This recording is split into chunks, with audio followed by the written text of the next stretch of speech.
Welcome to Dark Past. Tonight, the hunt hasn't begun yet, but something far more dangerous is happening.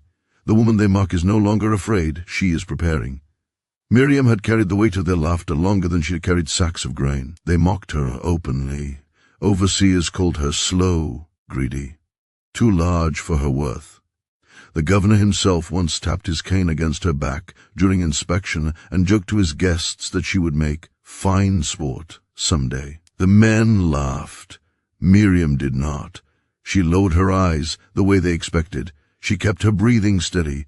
She returned to work, but inside, something shifted. Her body had never been weak. It had been built by years of forced labor, hauling timber, lifting iron tools in the blacksmith shed when extra hands were needed, dragging water barrels across uneven ground.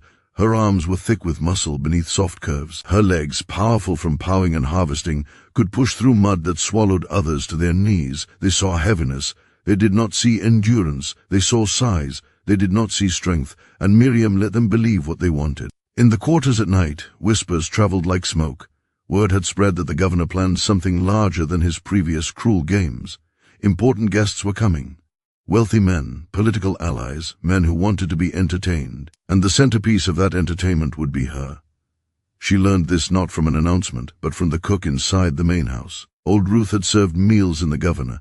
As dining room for years, she moved quietly, head down, invisible to those who considered her property. But her ears were sharp. That evening she returned pale and shaken. "They spoke your name," Ruth whispered after nightfall. "They want a spectacle. Something grand."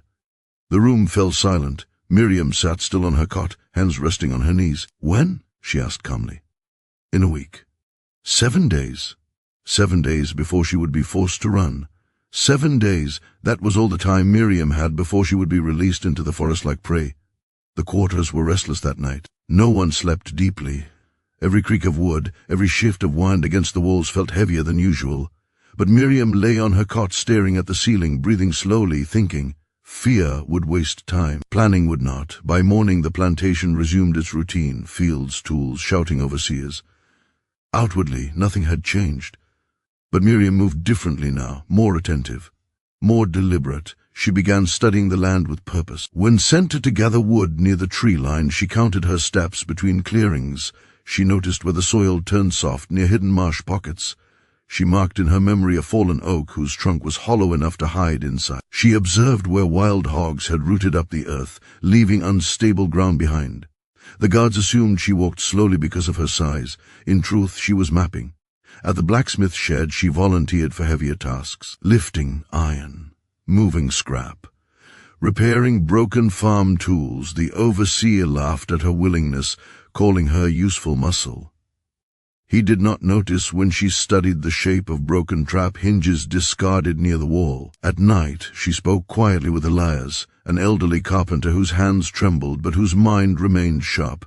"They'll release dogs first," he said softly. "They always do. Dogs follow scent." Miriam nodded. "Water breaks scent." "Yes, but don't just cross water, walk in it, stay in it longer than they expect." She listened carefully. Later she spoke with Jonah, the stable boy. "The governor's favorite horse," she asked quietly. "Does it scare easily?" Jonah glanced toward the door before answering. "Thunder startles it. Sudden noise. It rears if surprised from the side." Miriam filed that away. Piece by piece, she gathered knowledge, not weapons, not rebellion. Information. The governor believed this hunt would be about speed, about panic, about watching her run in terror. He had no idea she was preparing to control where he ran. On the 3rd day, she intentionally stumbled while carrying grain, drawing laughter from an overseer. "Too heavy to walk straight?" he mocked. She lowered her eyes again. Inside, she memorized the way he underestimated her balance. On the 4th day, she walked near the outer marsh, under supervision. She moved slowly, pretending fatigue, but she noticed something crucial. One section of ground near the embankment had been eroded by recent rain. The soil beneath exposed tree roots looked firm, but underneath it was hollowed out. Unstable, dangerous if weight pressed suddenly from the wrong angle. She did smile, but she remembered. By the 6th night, word had spread among the enslaved that important guests were already arriving. Carriages rolled up the long dirt drive. Laughter carried from the big house. Lanterns glowed late into the evening. The spectacle was coming. That night, Ruth returned again from the main house. "They're excited," she whispered. "They've placed wagers." Silence filled the quarters. "On how long?" someone asked quietly. Ruth nodded. Miriam stood. She walked outside into the warm night air and stared toward the dark outline of the forest. They were betting on how long she would last. They believed her body made her slow. They believed her size made her weak. They believed she would run blindly.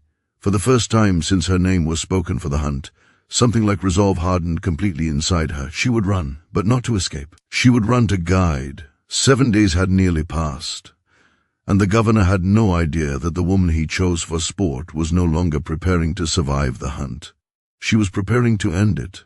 The morning of the hunt arrived thick with humidity and anticipation. Carriages lined the long dirt drive leading to the governor's mansion. Horses snorted and stamped against polished reins. Well-dressed men stepped down from their seats, adjusting gloves and laughing loudly, their boots too clean for the soil they stood upon. The governor welcomed them personally. "This one will be memorable," he said with a thin smile. "She is strong.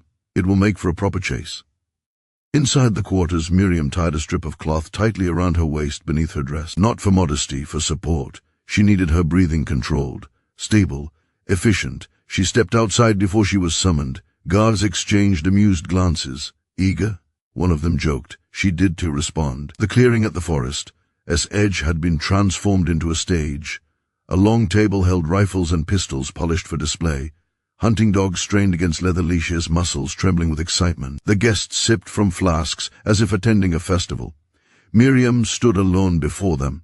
The governor circled her slowly on horseback. "Look at her," he announced, "built like a draft animal. Let's see how long she lasts when she must carry her own weight." Laughter rippled through the crowd. Miriam kept her gaze forward, not at the men, not at the dogs. At the tree line, she measured distance. "Wind direction, light, drifting east, good." "You'll be given a head start," the governor declared. "Run well." A horn lifted. For a fraction of a second before it blew, Miriam inhaled deeply and centered herself. The horn sounded. She ran. Her first steps were intentionally heavy. She crashed through brush, snapped branches loudly, left deep impressions in soft soil near the edge of the clearing. Let them see weight. Let them believe clumsy. Behind her, cheers erupted. The dogs were released, barking furiously as riders mounted their horses. Miriam did not sprint recklessly. She ran at a steady, powerful pace, conserving energy. Her breathing remained measured, controlled through her nose. She reached the first, narrow bend in the forest path and made her real move. Instead of continuing straight where the broken brush suggested, she veered sharply left into thicker undergrowth, stepping carefully across exposed roots to avoid leaving clear impressions. She used her hands to bend branches back into place behind her. The dogs followed the loud path, exactly as she intended. Minutes later, she reached the shallow creek Elias had told her to use. Without hesitation, she stepped into the water. Cold rushed around her calves, then knees. She moved downstream, not across. Each step slow and deliberate, ensuring minimal splash. She pressed one hand against the muddy bank to steady herself and reduce visible disturbance. The barking grew louder in the distance, then confused. She allowed herself a small breath of satisfaction. After nearly 200 careful steps in the creek, she climbed out at a narrow point hidden by overhanging brush. Instead of stepping directly onto the bank, she grabbed a low-hanging branch and pulled herself forward, placing her first footprint several feet away from the water's edge. She then circled wide, stepping backward briefly, then pivoting again, creating uncertainty in direction. Let them argue. Let them waste time. Hooves thundered faintly somewhere behind her. The governor's voice echoed through trees, shouting orders. Miriam moved deeper. She reached the hollow oak she had memorized days earlier. For a moment, she slipped inside, crouching in darkness while the forest filled with chaos. Dogs barked in circles near the creek. Men shouted conflicting commands. She crossed. No, she doubled back. The governor's frustration cut through the noise. Miriam remained perfectly still, slowing her heartbeat. Minutes passed. When the noise shifted farther east, she emerged and moved west, quietly now, deliberately light on her feet, despite her size. Years of balancing heavy loads had taught her how to distribute weight evenly. She stepped where the ground was firmest, choosing stone over soil whenever possible. Ahead lay the first unstable patch near the marsh edge. She did. She intended to fall into it. She intended someone else to. As the afternoon sun rose higher, the hunt began to lose its rhythm. Two riders separated from the main group, following what they believed was a clear trail. Miriam had intentionally stomped a visible path earlier near a patch of softened ground. The tracks led directly across the unstable marsh crust. She circled wide through denser brush and waited behind a thicket. Hooves approached. One horse stepped onto the deceptive surface. The ground gave way instantly. The animal plunged knee-deep into mud, throwing its rider violently. Shouting erupted as another rider tried to assist, and nearly lost footing as well. Miriam did not stay to watch. She moved again, faster now. The hunt was unraveling. What had begun as spectacle was turning into confusion. By late afternoon, clouds rolled in unexpectedly. Distant thunder rumbled. Miriam remembered Jonah as words about the governor, as horse. Thunder startles it. She reached the narrow ridge near the eroded embankment she had studied. The soil there looked solid, but it was steep. She worked quickly, using a thick fallen branch as leverage to loosen more earth near the exposed roots. Not enough to collapse instantly, just enough to fail under sudden weight. Another horn sounded somewhere behind her, a signal to regroup. They were frustrated. Good. She positioned herself beyond the unstable section and waited. Moments later, she heard him, the governor's voice, closer than before. He had separated from most of the group. Pride would allow him to appear weak before his guests. Hooves pounded along the ridge. Thunder cracked overhead, louder now. The horse shrieked, startled by the sudden boom, and the snapping branch Miriam pulled down deliberately against another tree, creating a sharp echo. The animal reared violently. The governor yanked the reins. The ground beneath the horse shifted. Soil crumbled. The front hooves slipped into the weakened earth. The horse stumbled sideways, and the governor was thrown hard against the slope. He rolled, sliding down the embankment amid loose dirt and exposed roots. The horse scrambled away in panic. Silence followed, broken only by the governor's groan. Miriam stepped into view at the top of the ridge. For the first time during the hunt, she was not running. She was standing. The governor looked up at her, stunned, breath knocked from his lungs, one leg twisted awkwardly beneath him. Recognition flickered across his face. Not of prey, of realization. The forest around them was no longer cheering. No laughter, no spectacle, only wind moving through leaves. For the first time, the governor understood something he had never considered. The woman he hunted had been guiding him all along, and she was not finished yet. The governor lay at the bottom of the embankment, breath ragged, one boot half buried in loose soil. For several long seconds he did not move. Miriam remained at the top of the ridge, her chest rising steadily, not from panic, but from exertion carefully controlled. The storm clouds above thickened, muting the late afternoon light. The forest seemed to hold its breath. He tried to sit up. Pain shot through his leg, and a strained sound escaped his throat, not the commanding tone his guests were used to hearing, but something smaller, human. His rifle had fallen several feet away. His hat lay crushed beneath a tree root. Miriam stepped back from the edge, disappearing briefly from his line of sight. Fear flickered across his face. He had never been alone in the forest without advantage, never without men flanking him, never without the illusion of control. Miriam. He shouted upward, forcing authority into his voice. This ends now. No response, only distant thunder. He struggled again, managing to free his trapped leg. He pulled himself upright using a low branch, wincing sharply as he put weight on his ankle. It held, barely. Above him, leaves shifted.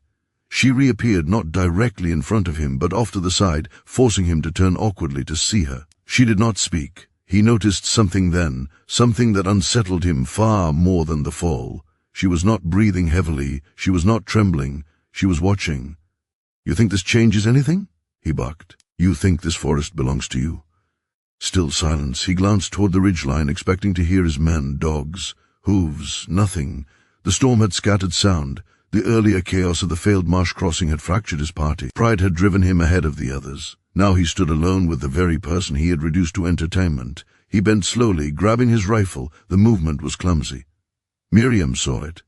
She stepped farther back into the trees. He raised the weapon, aiming toward where she had stood, but she was gone again. His heart pounded harder now. not from the fall, from uncertainty. He moved uphill carefully, testing each step. The soil remained unstable in places, forcing him to detour. By the time he reached the top, she was no longer visible, only forest. He turned in a slow circle. "Miriam," he called again, but the name sounded different now, less mocking, more strained. A branch snapped somewhere to his left. He pivoted sharply, raising the rifle. Nothing. To his right, leaves rustled. He spun again. The storm wind had picked up, sending debris skittering across the forest floor. Thunder rolled closer, vibrating through the ground. He took a step forward and nearly stumbled into a narrow pit concealed beneath brush.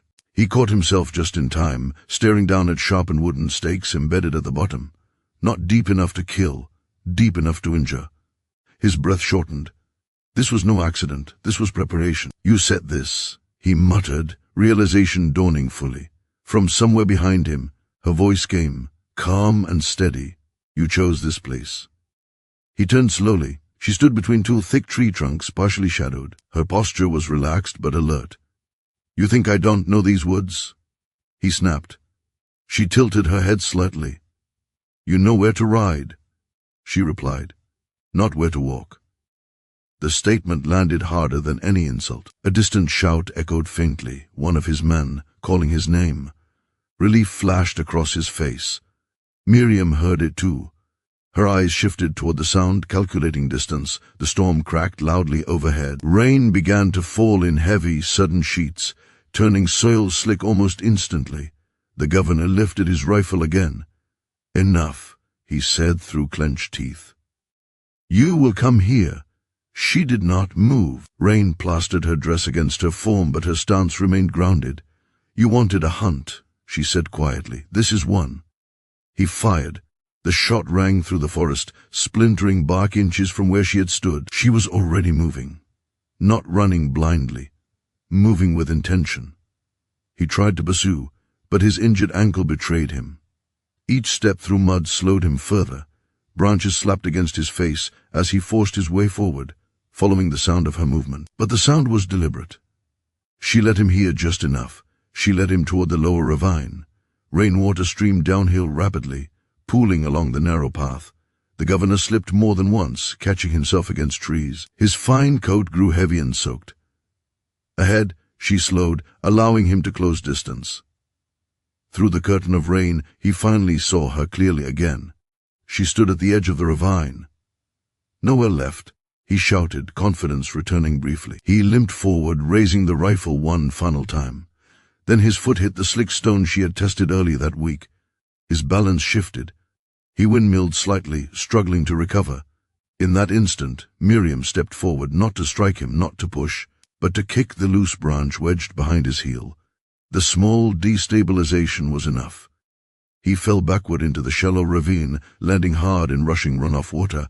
The rifle slipped from his grasp, carried several feet downstream. He tried to rise immediately, but the current, though not deep, forced him to brace against slippery rock. Miriam descended carefully, stepping where she knew footing would hold. She stood above him as he struggled on one knee in the water. Rain poured around them. His face, once composed and commanding, was flushed with anger and humiliation. "You think you've won?" he spat. "Even if you run, they will find you." "Maybe," she said evenly. She bent down and picked up his rifle before the water could carry it farther. He froze. For the first time since the hunt began, the weapon was not in his hands. She examined it briefly, not with fascination, but with assessment. Then she stepped back several paces. He attempted to lunge upward toward her. His ankle buckled. He fell again, this time fully submerged in shallow runoff, coughing violently as muddy water filled his mouth. She did not aim the rifle at him. She did not need to. "Why?" he demanded hoarsely, dragging himself upright again. "You could run, why stay?" She held his gaze. "Because you would follow." The simplicity of the answer unsettled him more than anger would have. The shouts of his men were closer now, echoing through trees as they regroped, drawn by the earlier gunshot. Miriam glanced toward the sound, calculating seconds. She stepped toward him, close enough now that he could see the steadiness in her eyes. "You made this sport," she said quietly. "You wanted to see how long I would last." Rain streamed down her face, mixing with sweat and dirt. He tried to stand tall despite kneeling in mud. "You are property," he hissed weakly. "No," she replied. "I am patient." Voices broke through the trees at the ridge above. "Governor!" Boots slid down the slope as two of his men rushed toward the ravine. Miriam stepped backward swiftly, retreating into thicker brush before they could see her clearly. One of the men reached the governor first, grabbing his arm. "Sir, are you hurt?" He looked toward where she had disappeared. For a split second, he considered shouting for them to fire, but something stopped him. Fear. Because if they fired blindly and missed, if they scattered again, he would still be in these woods, still vulnerable. She went west. He barked, instead, pointing in the opposite direction she had taken. The men obeyed immediately, scrambling back uphill. Miriam, hidden behind dense foliage east of the ravine, heard the lie. A small shift passed through her expression. He had chosen pride over accuracy. He did not want them to know how completely he had been outmaneuvered. Rain continued to fall heavily, erasing tracks rapidly. She moved deeper into the forest, increasing distance with every measured step. Behind her, the governor was helped back toward safer ground, soaked and limping, fury burning behind his eyes. But beneath that fury was something new, uncertainty. The hunt had not ended in triumph. It had ended in exposure. He had fallen. He had lost his weapon. And worst of all, she had stood over him and chosen not to kill him. That knowledge would haunt him far longer than any wound. As the storm rolled on and darkness began to creep through the forest canopy, Miriam did not stop moving. She was no longer running for survival alone. She was reshaping the hunt entirely. The guests would return to the mansion with stories not of dominance, but of confusion, of chaos, of a woman who refused to break. And somewhere behind her, the governor understood something he had never allowed himself to consider before. The hunted had learned the forest better than the hunter. And the next time they met in it, he would not be certain who held the advantage. Rain lingered through the night. By the time the storm softened into a steady drizzle, the plantation grounds were thick with mud and tension. Lanterns burned late inside the governor's mansion. Guests who had once laughed over wine now spoke in lower voices, their earlier amusement replaced by something less comfortable. Confusion. The governor had returned soaked, limping, and furious. He dismissed most of the men with clipped commands, refusing assistance beyond what was necessary. He would not allow them to see weakness, but they had already seen enough. The story was spreading in fragments: a thrown horse, a fall, scattered riders, dogs losing scent. No one had caught her. No one had even seen her clearly after the first hour. Miriam. The name passed quietly between servants in the kitchen and stable hands outside. By midnight, she was no longer in the forest near the ravine. She had circled wide during the storm, using rain to erase her passage. Instead of fleeing directly north, the direction the governor had falsely declared, she moved south briefly, doubling back through dense brush before cutting west along the shallow creek. Her pace was controlled, not frantic. She was not escaping blindly. She was thinking ahead. The governor would not let this humiliation stand. He would escalate. By dawn, search parties would be reorganized, more men, fewer guests. This would no longer be sport. It would be personal, and that made him dangerous. She reached the hollow oak she had used earlier and rested briefly inside, listening to the forest wake. Birds resumed cautious calls. Wind shifted through soaked leaves. Her body ached, but not in defeat. In readiness, when the first gray light crept through the trees, distant horns sounded from the plantation grounds. The hunt was resuming, but something had changed. There was no laughter this time, no theatrical announcements, only sharp commands. The governor stood on the mansion steps, ankle wrapped tightly beneath polished boots. His face was pale beneath controlled anger. "She embarrassed us," he said coldly to the assembled men. "That ends today." The guests had mostly departed before sunrise, unwilling to risk further disgrace. What remained were loyal enforcers, men who obeyed without question. They rode out in tighter formation. No theatrics, no wages, just pursuit. Back in the forest, Miriam anticipated this shift. She moved deeper into terrain she had not yet used, rocky outcrops and narrow corridors between thick brush where horses could not pass easily. She knew they would adapt, spread wider, search more methodically. So she would do the same. She began leaving controlled signs. Not heavy, obvious tracks, but subtle disturbances designed to pull them in specific directions. A broken branch angled deliberately west, a footprint pressed halfway into soft soil before vanishing near stone. She wanted them focused, but not united. By mid-morning, one search team spotted the partial track near a rocky bend. Here, one man muttered. They followed. Miriam had already climbed the low ridge ahead of them. From above, she watched as 3 riders dismounted to inspect the ground more closely. They moved cautiously now, wary of pits and unstable soil. Good. Fear slowed them. She descended quietly along the opposite side, circling behind their path. Her goal was no longer simply to avoid, it was to fracture. An hour later, a second team crossed paths with the first. Conflicting directions were argued over, voices rose. She went west. No, she doubled back. Governor said north yesterday. Frustration tightened their movements.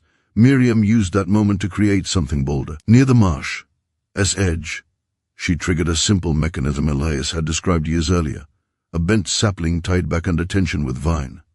When a rider passed too close, the vine snapped free. The branch whipped across his face, knocking him cleanly from the saddle.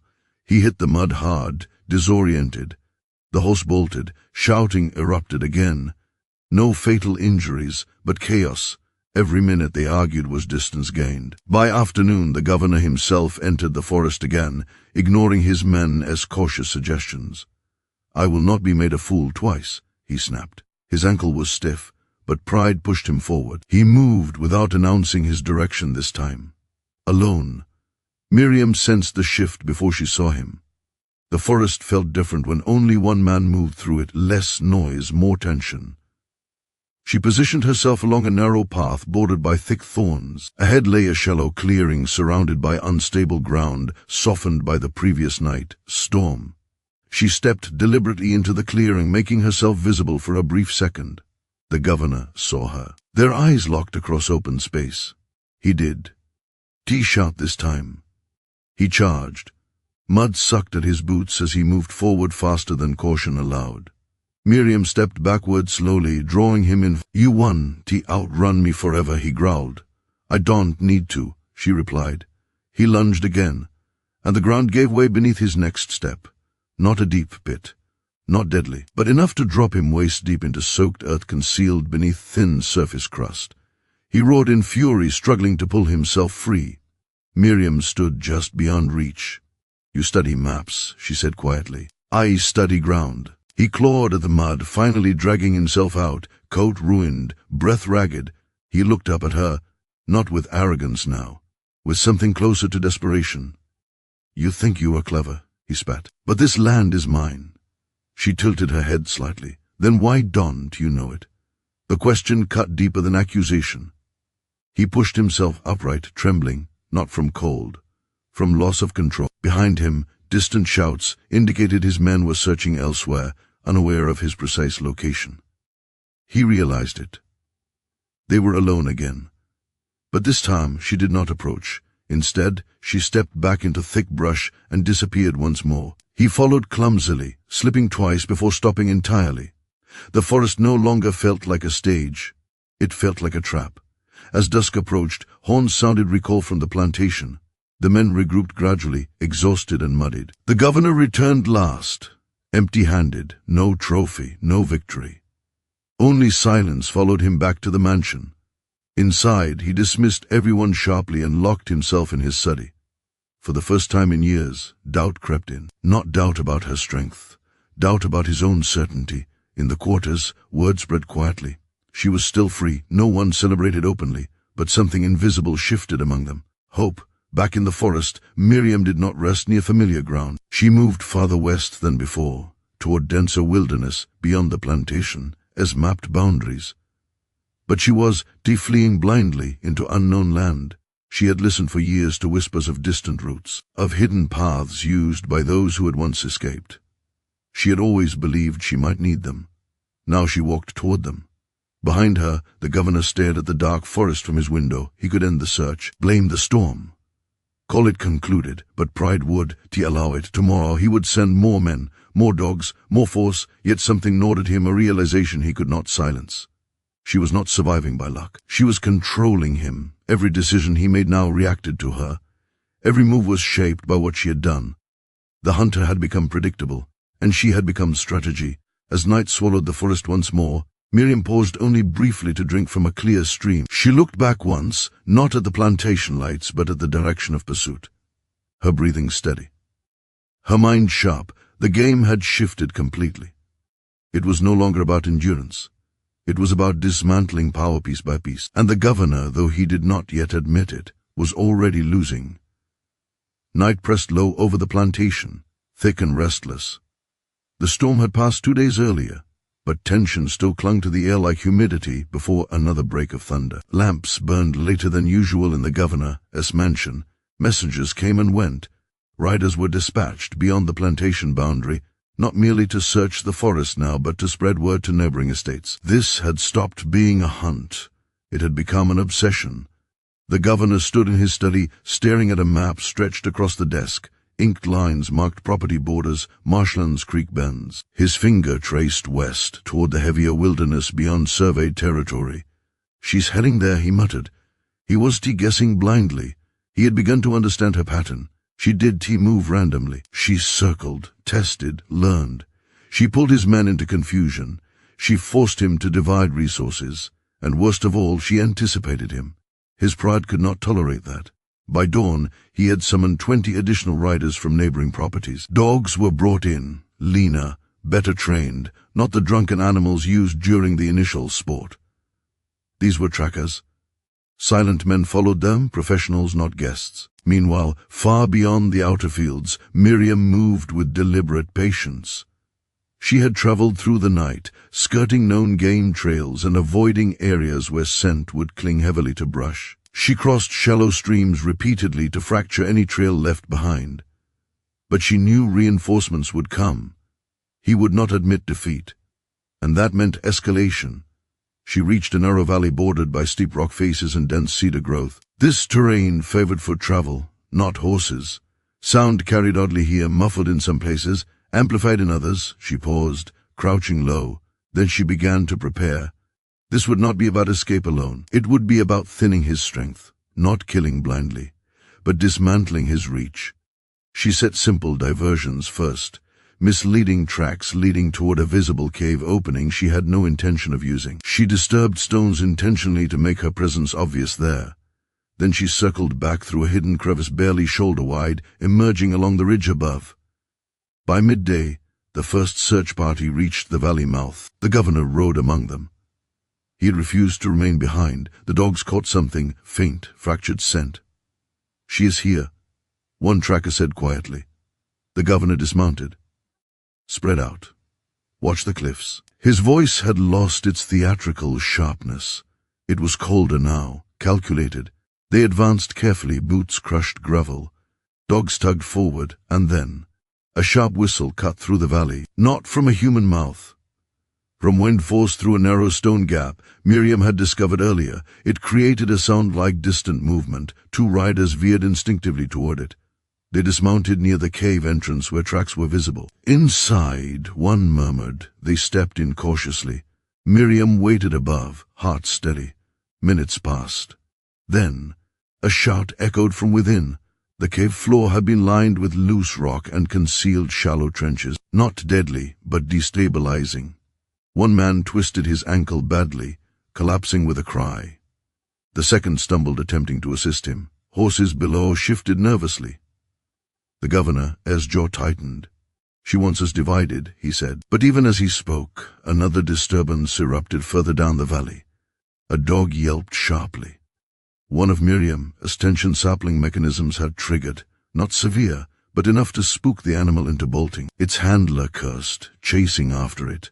Now the formation was fractured. Confusion rippled. Miriam moved along the ridge silently, observing the fracture widen.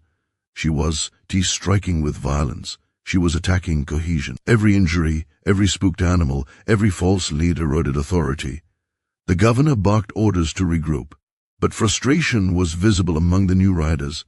They had joined expecting a straightforward pursuit. Not this. Not a ghost-controlling terrain. As afternoon stretched, Miriam descended quietly along the far ridge and crossed deeper west. She needed them to follow. She needed them stretched thinner. Behind her, The governor made a critical decision. "Half of you circle west," he commanded. "Cut her off before she reaches the outer woods." He was guessing now, and she had counted on that. The western woods were larger, denser, closer to rumored escape routes whispered among enslaved workers for years. But she was heading directly there yet. Instead, she veered slightly south, toward a narrow ravine lined with unstable soil softened by previous rain. She began preparing something riskier. Not a pit, not a snare, a choke point. She loosened rocks along a slope overlooking the ravine path, bracing them behind a simple wooden lever wedged into earth. It would cause a landslide, but enough collapse to block passage and create chaos if triggered at the right moment. By early evening, hooves approached. Voices carried upward. The split western party had found her faint trail near the creek crossing she'd left intentionally visible. "She is close," one man muttered. They entered the ravine cautiously. Narrow walls limited maneuvering. Perfect. Miriam waited until half the group was within the tightest bend. Then she pulled the lever. Rocks tumbled violently from above, crashing down in front of the leading riders. Horses reared in panic. One man was thrown. Another's mount slipped sideways, blocking the path entirely. Dust and shouts filled the confined space. No one was crushed fatally, but the passage was sealed. Those behind scrambled to retreat, colliding with others attempting to push forward. Panic spread faster than injury.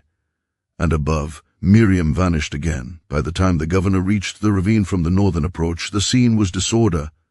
Men argued over who had advanced too quickly. One rider clutched a broken arm. 2 horses had bolted entirely. The governor stared at the blocked path. She had predicted his split, predicted his westward cutoff. He clenched his fists. "She's forcing us to exhaust ourselves," he said quietly. For the first time, one of the hired trackers spoke bluntly. "She knows terrain better than any of us. If she reaches outer forest, we lose advantage." The governor's eyes hardened. "Then we daren't let her." Night fell before they could reorganize fully. Some men argued to withdraw and resume at daylight, but the governor refused immediate retreat. "Set camp here," he ordered. "We move at first light." Campfires flickered uneasily in the ravine clearing. Exhaustion dulled tempers, but not resentment. They had expected dominance. Instead, they felt hunted by uncertainty. Far beyond them now, Miriam reached the first line of true wilderness, thicker growth, untouched by plantation oversight. She paused at the tree line. For the first time since the hunt began, she allowed herself a longer breath. This forest was different, older, less mapped. She knew fragments of it from whispered stories, but not in full. Here, risk shifted again.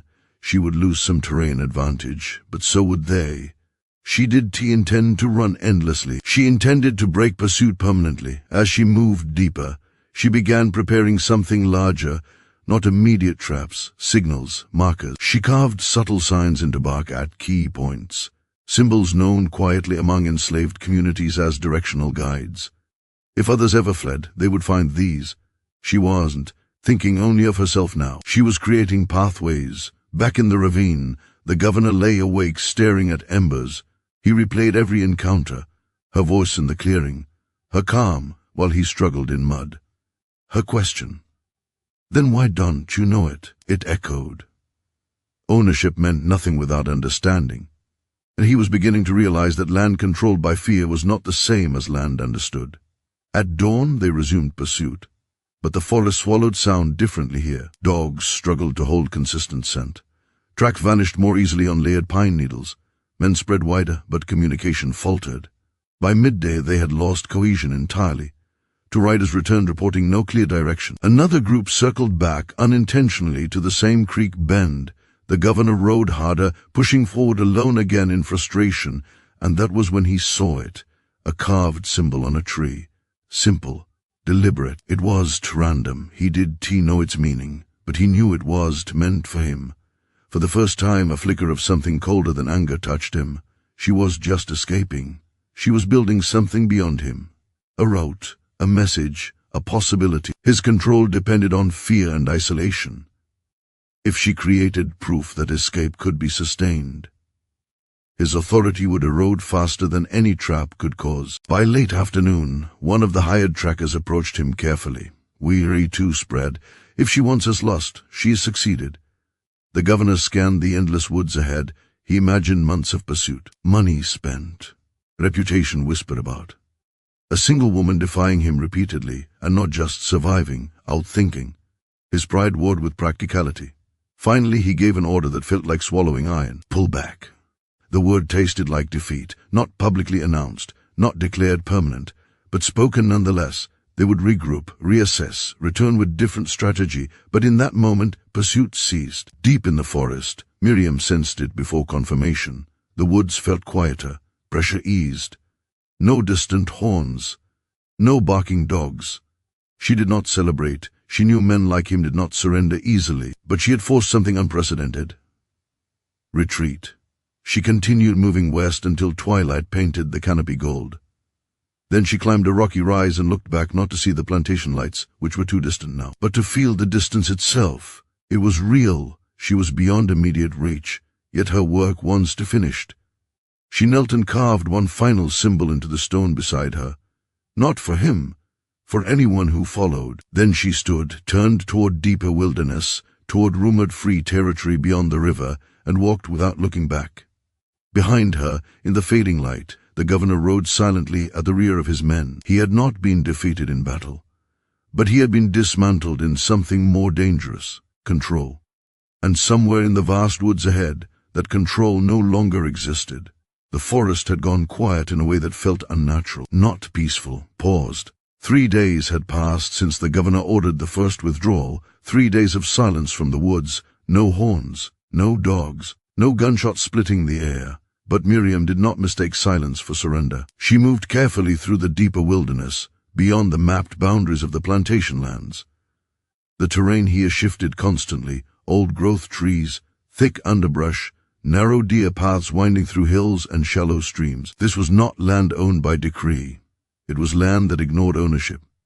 And still, she prepared. She did not settle in one place long. Each evening she constructed minimal shelter hidden beneath natural cover, brushing away footprints at dawn. She crossed water frequently. She moved against wind when possible. But on the 4th morning the forest spoke differently. Birds burst upward suddenly in a flurry, not from storm, from movement. Miriam froze where she crouched beside a fallen cedar. They were back, and they were quieter. The governor had learned. No large mounted parties this time. No loud commands, no theatrical pursuit. He had hired specialists, trackers who understood patience. He rode again, but not at the front. Not alone, not reckless. His ankle had healed enough for steady riding, though stiffness lingered. The humiliation of the previous days had hardened him rather than broken him. He had spent the silent days planning. If brute force failed, strategy would answer. He divided his men into small units of 3. Each group carried minimal gear, enough to move lightly. No fires at night, no loud signaling, and most importantly, they would not chase. They would herd. She moves west, he had said while pointing to the river boundary. We done to pursue from behind, we flank. Close options. He intended to box her toward the river gorge, a dangerous stretch where cliffs narrowed passage. If she reached open river crossing beyond, she might disappear entirely. That could not happen. Now, as trackers moved like shadows through the undergrowth, they began spotting faint markers carved into bark. The governor dismounted when shown one. A symbol, simple lines. He did understand it, but he knew its purpose was not decorative. She is marking routes, one tracker murmured. For others, the governor replied. The realization chilled him more than any defiance had before. She was not only escaping, she was building possibility that threatened more than his pride. It threatened order. Raise them, he ordered quietly. Knives scraped bark, but they would not find all of them. Far ahead, Miriam moved toward a high ridge overlooking the river gorge. She had reached this region by memory of whispered stories, of a narrow crossing where stone jutted close enough to step across during dry season. But recent rains had swelled the current. Crossing would be difficult. She crouched at the ridge, as crest, and scanned the valley below, and that was when she saw them. Movement, not loud, not careless. 3 figures slipping between trees below, moving diagonally rather than directly toward her trail. Her chest tightened. They weren't following, they were anticipating. She shifted her position slowly, descending on the opposite side of the ridge to confirm. Another trio moved farther west. They were forming a line, a net. She inhaled slowly. He had adapted. Good, that meant he feared her progress. She retreated deeper into the ridge, as shadow, thinking fast. If she continued west, she would be squeezed against the gorge. If she doubled back east, she risked walking into another flank. South offered denser forest, but also rougher terrain, slower movement. She chose south. Speed mattered less than unpredictability. Below, one tracker paused and crouched. She changed direction. He murmured to the others, noting broken fern angled southward. They adjusted quietly. The governor, positioned farther north, received the signal via subtle hand gestures passed between groups. "She's turning," one man reported. He nodded slowly. "She sees us." For a moment, something almost like respect flickered in his expression, but it hardened quickly, pushed gently. Dawned to force her too fast. He wanted pressure, not panic. Panic made people unpredictable. Steady pressure narrowed choices. Through the afternoon, Miriam felt them closing in, not physically near, but present. Birds shifted more often. Twigs cracked faintly where no animal should tread. She began setting smaller, faster traps, not elaborate, just disruptive. A camouflage thorn bed along a narrow path. A suspended cluster of stones tied to vine that would fall noisily if disturbed. These weren't meant to injure severely. They were meant to create hesitation. By late afternoon, a sharp cry echoed behind her. One tracker stepped onto concealed thorns, tearing through his boot sole. Not crippling, but painful enough to slow him. The governor heard the commotion from a distance and clenched his jaw. "She's still ahead," he muttered. They pressed on. But daylight thinned, and the forest south of the ridge grew darker faster, canopy thicker overhead. Miriam reached a steep descent leading toward the upper edge of the gorge. The river roared below, swollen and restless. Mist rose faintly from its surface. She had hoped for calmer water. Instead, she faced danger from both sides. Behind her, faint shapes appeared through trees, closer now. The net was tightening. She crouched near the gorge, as edge and examined options. Cliffs dropped sharply in most places, deadly if misstepped. But 50 yards east, a fallen tree extended partially across a narrow section. Not a safe bridge, but possible. Risk against certainty. She chose risk. As she moved toward the fallen tree, one of the trackers finally saw her clearly through brush. "There," he hissed. No shouting, just speed. They accelerated. The governor emerged moments later and caught sight of her silhouette against the pale mist of the gorge. For a second, time froze. She stood at the edge of roaring water, wind whipping her hair back. "You have nowhere left," he called out, not loudly, but firmly. She glanced back at him. "Come." "You still don't understand," she replied. Then she ran. She reached the fallen tree just as the first tracker burst from the trees behind her. The log was slick with moisture, angled unevenly across churning current. Below, water smashed violently against rocks. She stepped onto it without hesitation, balance steady. Arms out slightly. Behind her, the men halted at the edge. "She'll fall," one muttered, but she did.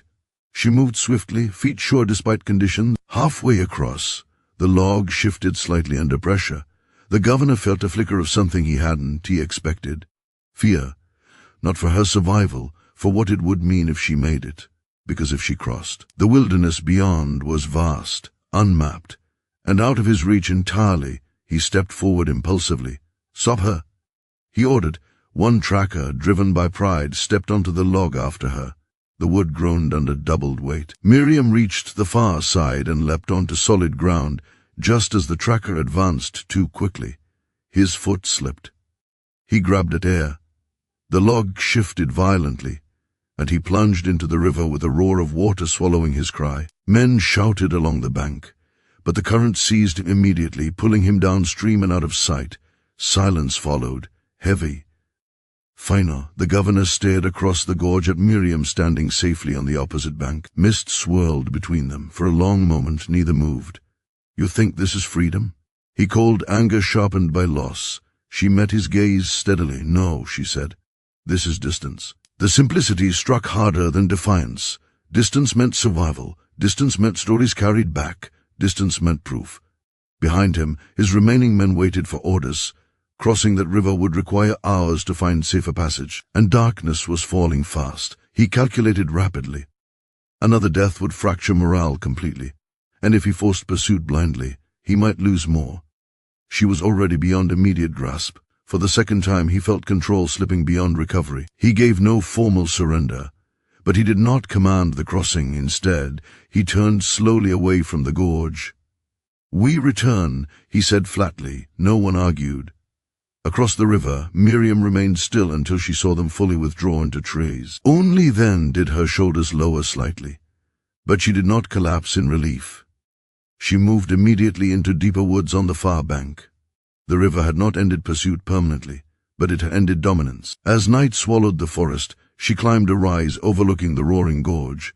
She could no longer see the plantation lands, only endless wilderness stretching ahead.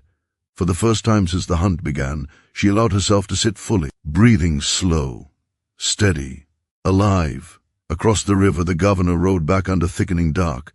He had lost a man, lost momentum, lost certainty. But worse than all of it, he had lost the image of inevitability, the illusion that no one could escape him.